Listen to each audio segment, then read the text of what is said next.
Halo teman-teman, kembali di channel YouTube saya Silvi. Di video kali ini kita akan membahas prediksi latihan soal P3K untuk jabatan pengadministrasi perkantoran part 11. Untuk part yang lainnya bisa cek di video playlist channel ini dengan judul Pengadministrasi Perkantoran. Linknya saya cantumkan juga di deskripsi video ya. Untuk modul latihan soal juga saya cantumkan pada deskripsi video. Bisa dicek ya teman-teman. Proses seleksi P3K tahap 2 sekarang sudah memasuki tahap pengumuman hasil seleksi administrasi pasca masa sangga dan penarikan data final ya. Karena masih banyak juga ternyata instansi yang sampai hari ini masih belum mengumumkan hasil seleksi administrasi pasca masa sanggahnya. Oke, sambil menunggu jadwal tes, kita harus persiapan banyak latihan soal.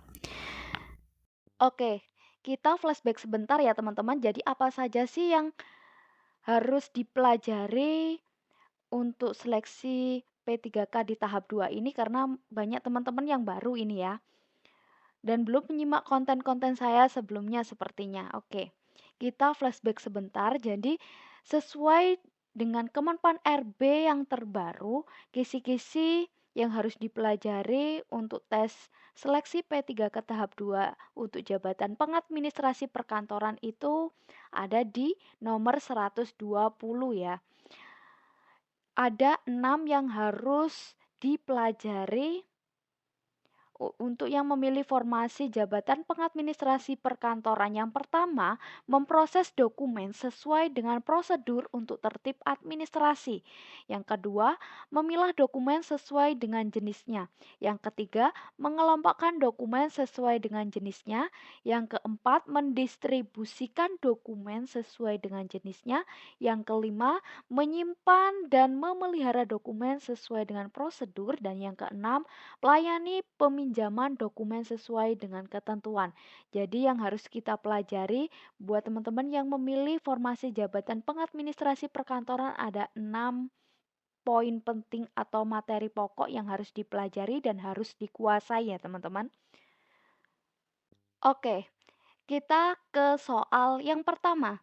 Sebelum teman-teman menyimak pembahasannya, sebaiknya pause dulu videonya, coba kerjakan dulu, nanti salah berapa, benar berapa, tulis di kolom komentar ya, untuk latihan teman-teman menghadapi tes ujian P3K tahap 2, khususnya untuk jabatan pengadministrasi perkantoran. Oke, teman-teman kerjakan dulu ya pause videonya. Oke, kita bahas. Soal yang pertama. Surat perjanjian kerjasama antar instansi pemerintah termasuk dalam kategori apakah A. Arsip sementara, B. Arsip keuangan, C. Arsip vital, D. Arsip hukum dan perundangan, dan E. Arsip umum. Jawaban yang tepat mana nih? A, B, C, D, atau yang E?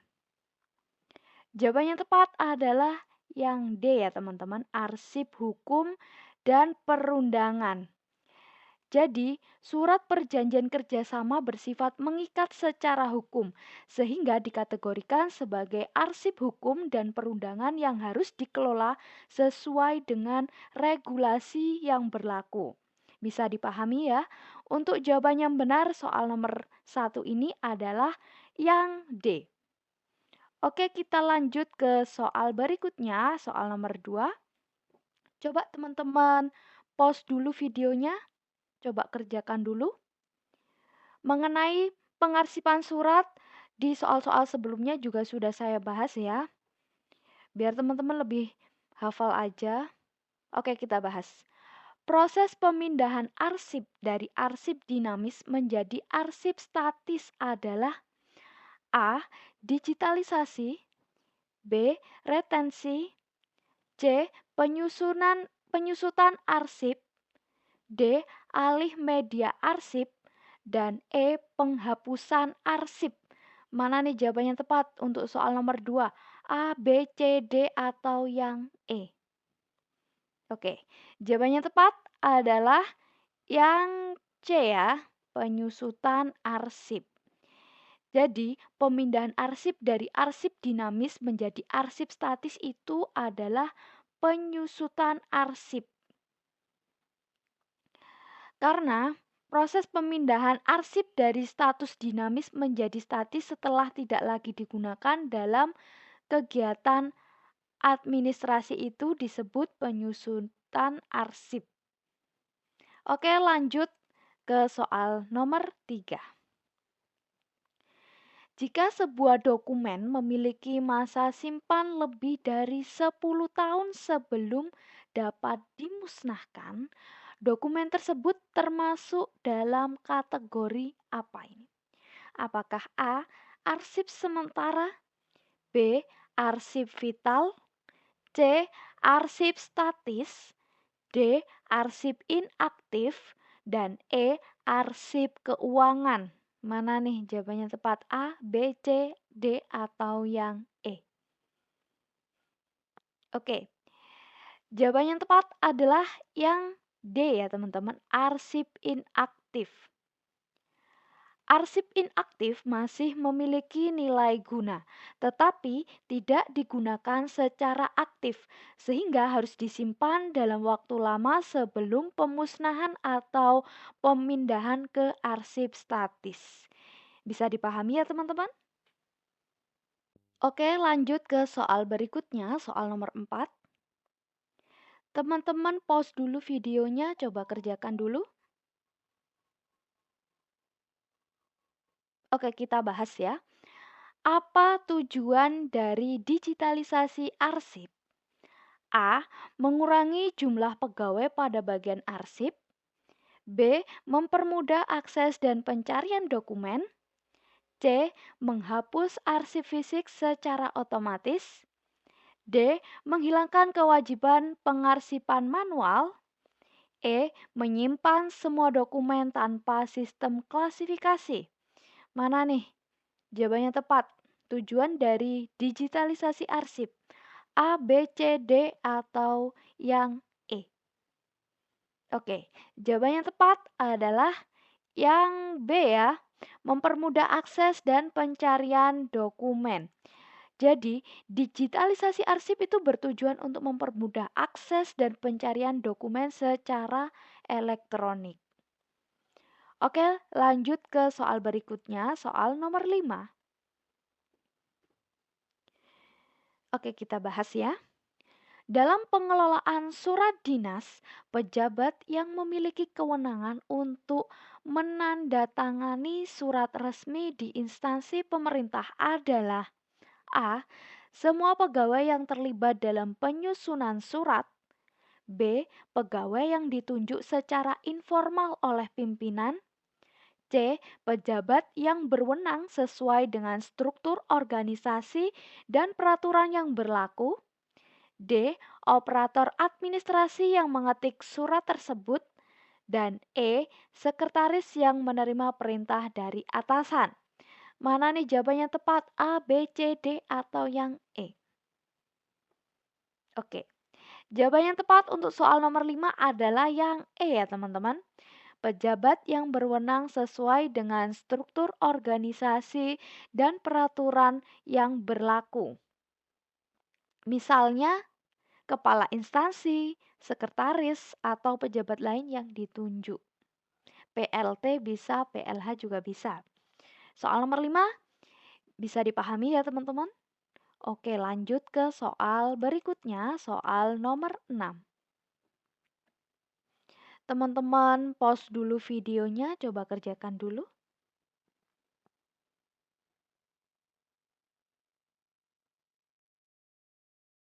Oke, kita bahas. Dalam prosedur pengarsipan surat di instansi pemerintah, metode pengarsipan yang umumnya digunakan adalah A. Pengarsipan berdasarkan nomor urut surat. B. Pengarsipan berdasarkan warna kertas surat. C. Pengarsipan berdasarkan jenis tinta yang digunakan.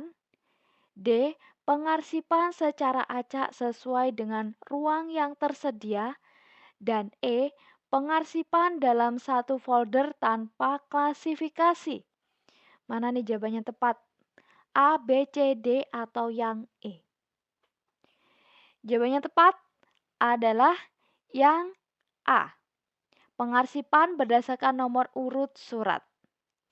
Arsip surat di instansi pemerintah umumnya disimpan berdasarkan nomor urut surat atau klasifikasi berdasarkan jenis dan tingkat urgensi surat untuk mempermudah pencarian kembali.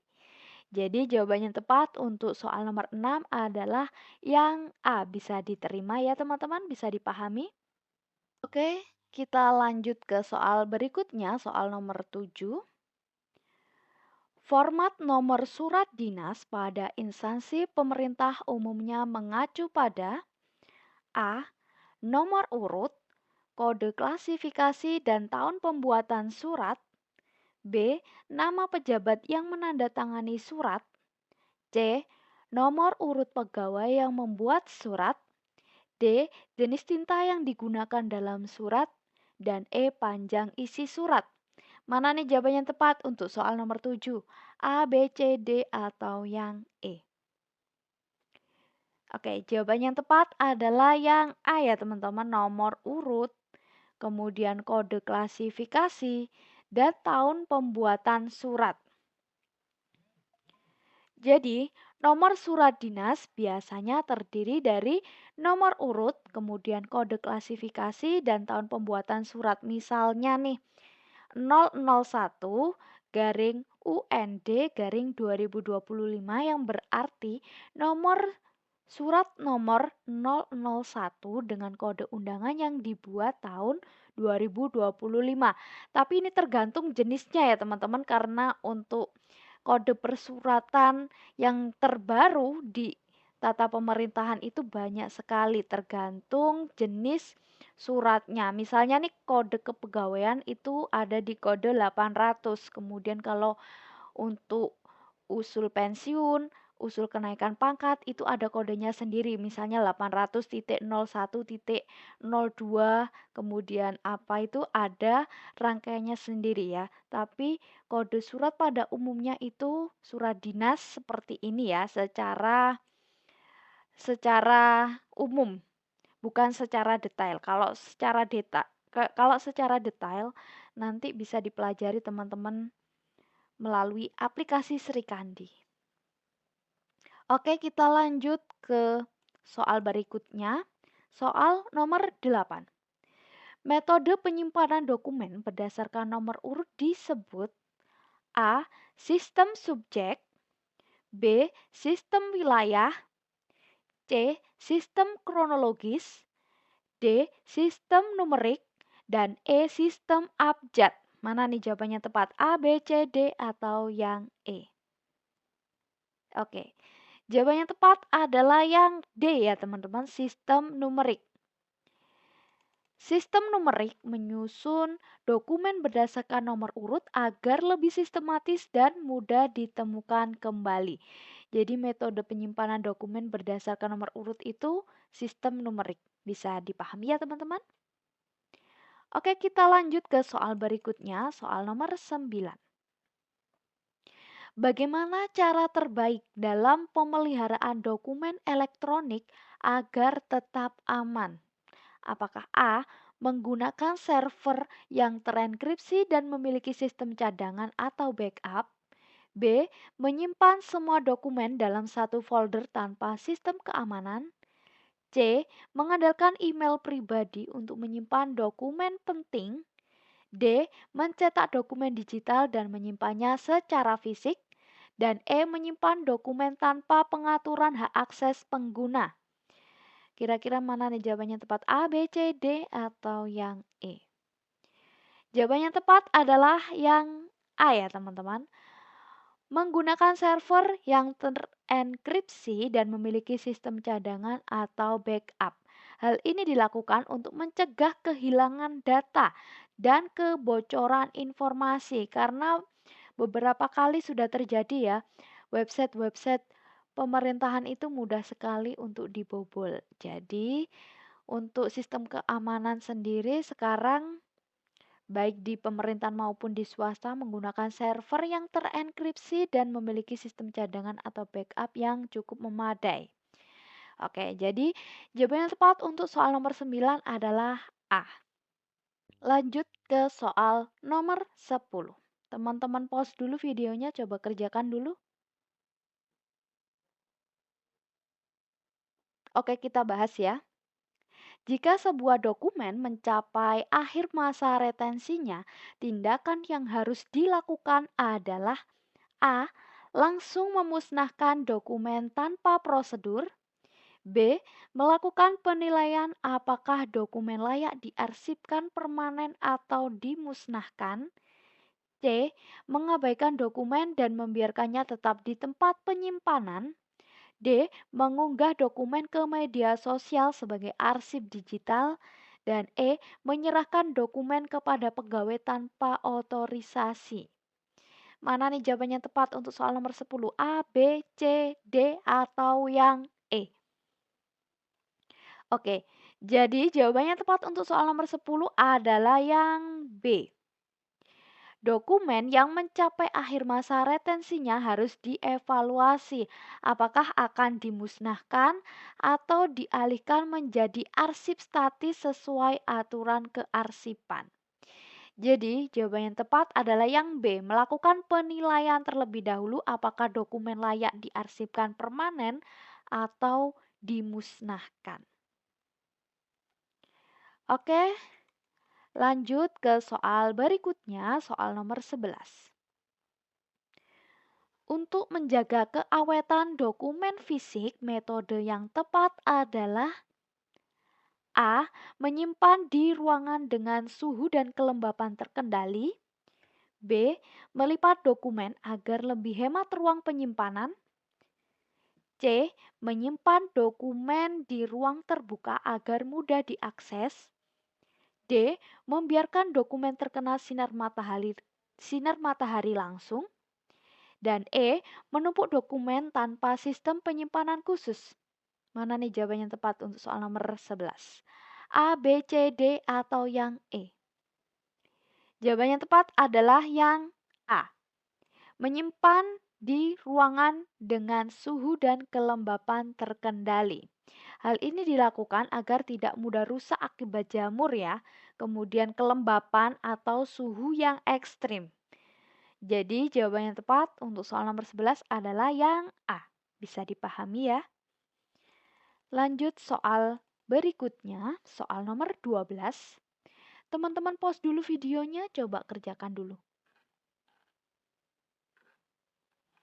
Oke, kita bahas. Apa yang dimaksud dengan digitalisasi dokumen dalam penyimpanan arsip? A. Mengubah dokumen fisik menjadi dokumen elektronik. B. Menghancurkan dokumen fisik secara otomatis. C. Mengurangi jumlah pegawai yang bertanggung jawab atas arsip. D. Menyimpan dokumen dalam bentuk hard copy tanpa perubahan.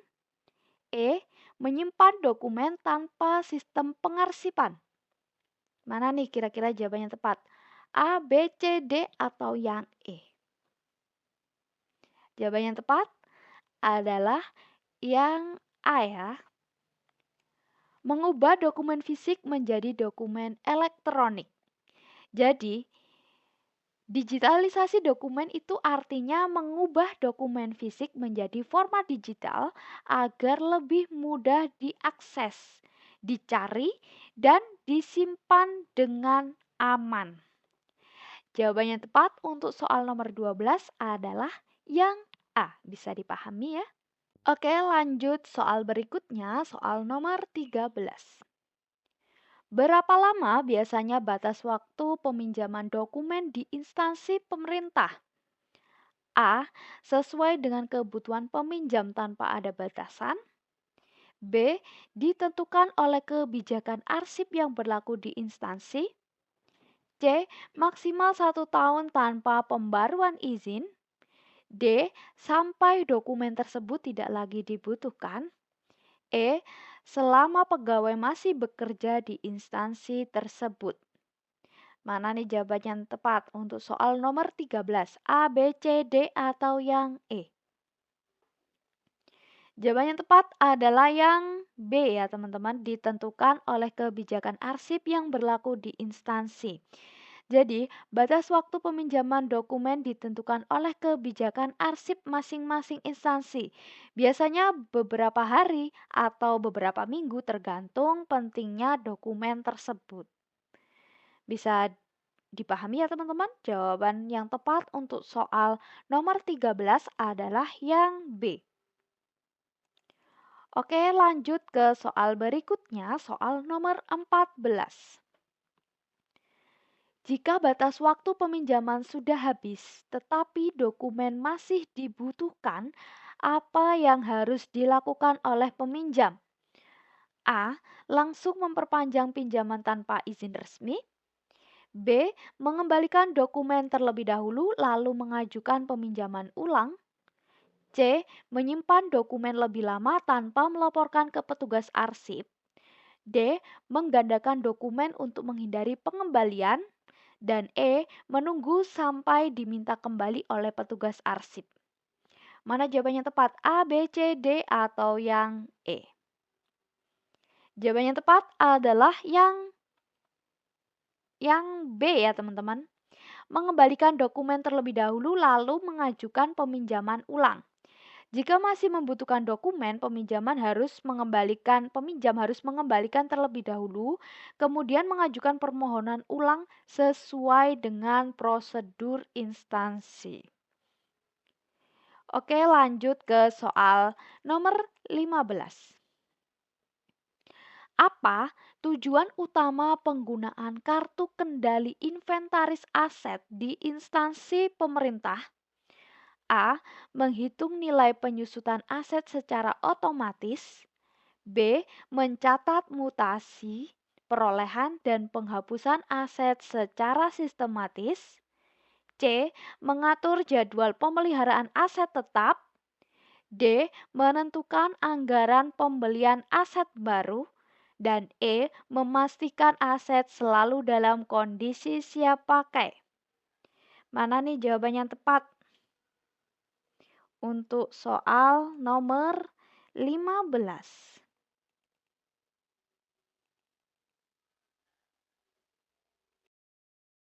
Jawaban yang tepat adalah yang B ya. Mencatat mutasi, perolehan, dan penghapusan aset secara sistematis. Oke, dari nomor 1 sampai dengan nomor 15, kira-kira teman-teman benar berapa, salah berapa, tulis di kolom komentar ya. Untuk rekomendasi modul atau latihan soal bisa cek di link deskripsi video ini, sudah saya sematkan di situ, dan untuk video yang lainnya bisa disimak di playlist channel ini dengan judul Pengadministrasi Perkantoran. Bisa cek di deskripsi video ini. Oke, sekian dulu video hari ini, semoga bermanfaat dan semoga yang akan ujian tes P3K tahap 2 diberikan kelancaran ya. Sekian dulu video hari ini, semoga bermanfaat. Sampai bertemu di next video dan terima kasih.